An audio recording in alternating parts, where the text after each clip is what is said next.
I'd like to pay my respects to my elders past and present, elders present here today. Acknowledge you and your family. I'd like to acknowledge all of you and pay my respects to your ancestors and families.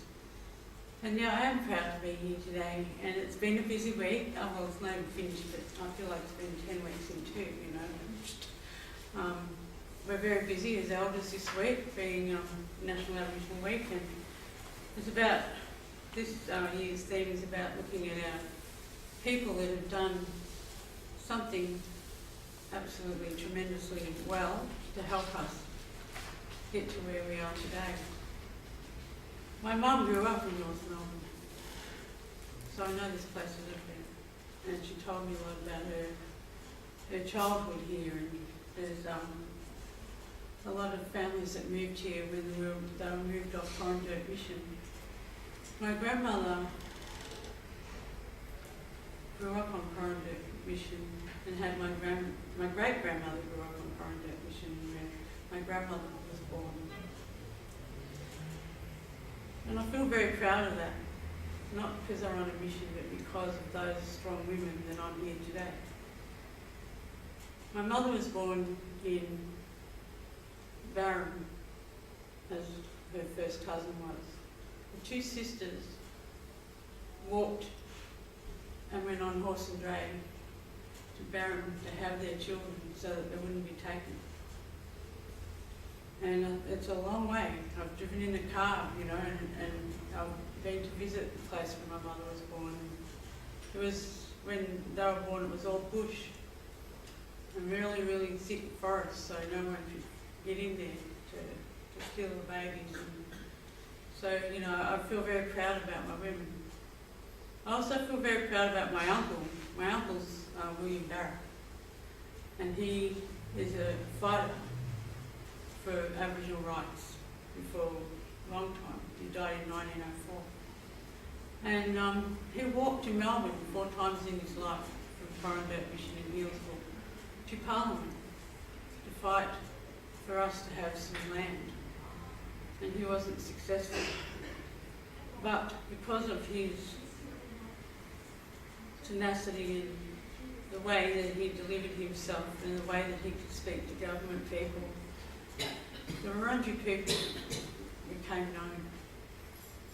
And it's very special. But, you know, sadly that he walked carrying his son down here to the hospital, and he fell in the fire. And when Uncle put his son in the hospital, Uncle wasn't allowed in through the doors to see his son. So things have changed, you know. Unfortunately, he passed away. He was outside, he wasn't allowed inside. Things have changed, and it's, you know, I love this country. I love where I live, and I love who I am. And I like to have a yarn, as you can tell. And, you know, it's not all serious business, so you can smile. But, you know, it's not all about putting negative thoughts on your shoulders. It's about us living together in harmony, you know. That's all it is. It doesn't take much. It's very powerful. And we live in a society at the moment that can drive you nuts, you know, seriously. I'd hate to be a young one in this day and age. I'm glad I'm not. They have that many paths that can take them the wrong way. And it's very hard for them not to do that. And we have a lot of violence in our streets that we never had when we were younger. And that, to me, is very sad. I come from the Dandenong community, but I'm also an elder of the Wurundjeri community, so I look after both communities. My passion is health and well-being of my people. I look after my elders, and also particularly look after the young ones. I have an open house. I get in trouble all the time. I don't lock my front door, and I haven't since I was a child. My house is always open to anybody that walks in. It's a safe house for my community, and a safe house for my elders. So they come in. At the moment, I have a lounge room. I haven't had one for 15 years. And it's blown me away. I haven't sat in it yet. I'm not used to it. But I have to lock my door the last couple of weeks, and it's been really strange. And it made me think, because I've got a little one staying with a young mum and a 2-year-old. Certainly woken me up, but yeah. And he can open my front door. So hence my dogs have got out, he's got out, everybody's got out. So we have to close this door, and he gets really stubborn with me. But it made me think, because I got home one day and they weren't expecting me home. The girls weren't expecting me home, so they're being lazy as usual. I went to walk into my door and it was locked. And do you know how bad that felt? That I was locked out. And I thought, oh my gosh, it really hit me. And I thought, how did my elders feel when they were locked out? So I connected, because I haven't done that before. I haven't been locked out of my own home, and that was my home. My family grew up on the banks of the Yarra, the Mirror Palm. And that was where they hunted and fished and lived. And the MCG is my traditional ceremonial ground. And the park beside the Royal Children's is another ceremonial ground where all the Kulin nations, the 5 tribes, came together to do business and to swap, marry whoever and do all of that, So in Melbourne is very special to me, and it is a special place, and sometimes you forget because you've got all this concrete from asphalt, and you forget what's underneath. There's lots and lots of sites around, so if you Google Aboriginal Affairs Victoria, you will see they've got cards with all different sites. The trees in it that surround the MCG and surround Richmond Football Club, they have scarred trees there. So it's quite close. The Mary Creek, where it joins the Yarra, the confluence there is traditional initiation grounds for men and women. I don't know what the men's are, but they are there. And so all here is my home. And that's why we welcome people. Because this is our home. We didn't need buildings. We're connected to the earth. The earth's our mother. And that's why we get a bit cranky when things happen, with the earth. Because you never ever harm your mother. And we've been harming her for a long time, and she's getting a bit tired. And I think that's why a lot of things are happening. We need to wake up and realise what we're doing in this world. We're a very, very solid society. We had our lawman, we had our Narragansett, who was the boss. His wife was the boss of the women. We had our medicine people. We had the midwives. And we had all the elders that formed the committee that formed our law. And that was all taken away from us, particularly my family when they were moved to Corandeur. Because we were moved from here, from Melbourne up to the mission. And our men weren't allowed to hunt. The women and men weren't allowed to. It's okay. Smoking. Yeah. Oh my God. Smoking. A little bit of smoking.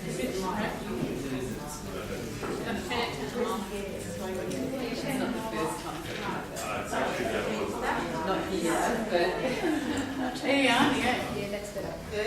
Ooh. Just sorry. maybe I'm talking too much bad stuff. It's all good.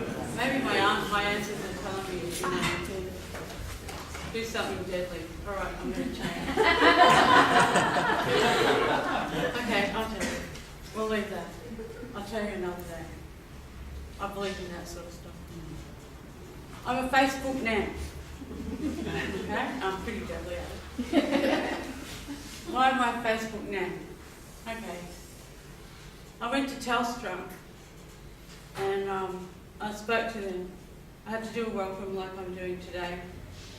And there was all these people from overseas and they had all this flash stuff and they had all this multimedia and they were showing everything they did with Dad for themselves. And I said to them, I said, do you realise that you're responsible for all of the nastiness that our kids do on Facebook? And they never thought of it like that. I said, because of what you fellas do and Apple and all that, and they do all this for the kids to do whatever, and they put everything on Facebook, you need to take some responsibility for that. So they rang me up the next day, bless them, and the manager from Sydney had left me a gift for my welcome. He said that I touched his heart and made him listen. So I went in as secretary, my son and I went in, and I normally have one of my kids here, but they love and left me today. That's okay. When I went in there, the gentleman, bless him, had bought me an iPad. And I didn't know how to use it. I still don't know how to use it, but that was so that I could go on Facebook and connect to my community. I'm on my Facebook till 3 a.m. every morning. I've tried, it doesn't work. My kids reckon I'm more hooked than them. But you know what, I love it. Why do I love it? I don't like the nastiness. As I said before, we're talking and there's lots of nasty stuff. Terrible nasty stuff. I see my nieces every day in my life that I can't get to see. I see families that are in Queensland and their babies that I don't get to see every day. And when I read what they're writing, sometimes I can see that they're in trouble. So I learn how to inbox.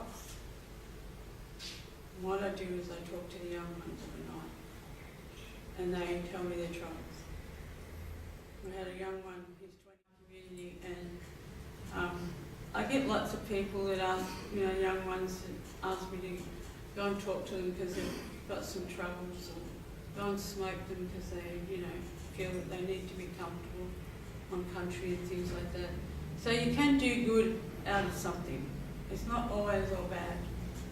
And I have a daughter who, I won't take much longer, I'm taking up all your time. But I have a daughter who's 26 and she has a disability. And it's taken me a long time for her to settle. And I brought her up to know, because her dad died 11 years ago. I brought her up to that, who can you rely on? Your mother. Who do you rely on? Bud, I call it Bud. You, Mum. That's it. You rely on me. When I tell you, I will always tell you the truth. And she's now on her own in a flat. I'm so proud of her. And at the moment, she's on a journey with Australia Post. And it looks like she might start in a couple of weeks working there. But she got out of that interview absolutely devastated. I took her there, dropped her off, and then I went to pick her up. I was waiting around the corner, I had to get on the phone and say, turn left, turn right, turn left. There, see the car? Yeah, I'm here. Trying not so them fellas didn't know Mum was there, And she got in the car, I said, how'd you go? And she burst into tears. And I said, what's the matter, my girl? And she was really, really upset. She said, I'm so stupid. I'm so dumb, Mum. I said, no, no. She said, I couldn't answer their questions. It doesn't matter if you couldn't answer their questions. You tell what here, and you tell them the truth, and you'll be all right. And the next day they rang her for her to go through the process. She's got to do all these forms, and we're still doing it because I'm wanting her to do it. It's taken us 3 weeks. But she's done it, and sometimes I forget. Because she has to be taught how to catch the train and the tram and all of that. And she rang me one day from Dandenong, and she lives in Pack. said, do I catch the train on number 1? And I said, yep, go for it, girl. I neglected, and I learned a lesson too, because the train express passed Pakenham. And she was ringing, I'm in Warrnambool, you know. And so sister, because I was really, I said, I can't talk to you now, right? You know. And so I rang her sister and I said, get your sister home. So she rang and guided her and talked to her until she got another train and come back. So I learned a lesson that day to always look at them screens. You know? You learn lessons every day. Every day is a learning. And this is what NAIDOC's about. Learning. And I'm proud to share. And my ancestors told me to shut up that nasty stuff, so, you know, and I don't know, this year is a wonderful year for us. Maybe it's 13, that's my lucky number. The sun's been shining every day on us this week. We've done lots of things. We've had breakfast for our elders, we've had lunches, we had the Minister of Aboriginal Affairs, they'd like to show off and gave us a free feed last night. And tomorrow is our march. I heard you're having an afternoon tea. We walk, well I'm going to the march. You going? Yeah. We walk from the Victorian Aboriginal Health Service down to Federation Square, and I normally meet when they get there, I cheat. But life doesn't stop, and my uncle's being buried tomorrow. So when I leave, when I leave here, I've got to go to Northcote and then drive to Deniliquin. And he was not my blood uncle, but Uncle and Aunty passed 2 years ago. So the matriarchs and patriarch of Dandenong. And Aunty looked after all of our kids in kindergarten. And my eldest is 33. And my youngest is 22. And she did all of them. And so with Uncle passing, an era is finished. So I need to go and pay my respects tonight to my uncle, whether I've got something tomorrow that I could earn some money. It's not about money. It's not about coming in and doing your job 9 to 5 because you need that money. Money doesn't matter. We've been taught all the evils of money. I hate money. I'm lucky that I do earn some money. You know, I'm lucky why? I'm lucky because I can give it to my family or to my friends. And that young boy in Queensland, it's his grandfather will be burying tomorrow. And I sent him money today so he could buy shoes. That's what we're there for. And that's what elders are there for. We're here to care for people on our country. And it's not about caring for my mom. It's about caring for all you fellas too. You work or you live on my country. So you are able, and I'm letting you have my phone number and my email address, so that if you're ever in strife or you need, you've got a burning question, like what socks I've got on, but if you've got a burning question, use it. I mean it. That's what I'm here for, and that's our traditional way. And I don't have a problem with anybody having. My phone is on 24/7. Facebook me, come on in. I'm interested. You can see all this good stuff on there. You can see where I've been hobnobbing. But it is. It's good to have a laugh. But I'm going to ask each and every one of you, I'm going to ask you 3 things. When I welcome you to country, you have to promise me that you don't harm my land and that you don't harm any of Bunjil's children. The other thing is that I'd like, I know you know each other because there's not many of you. Sometimes we can work with someone for 20 years and not know them.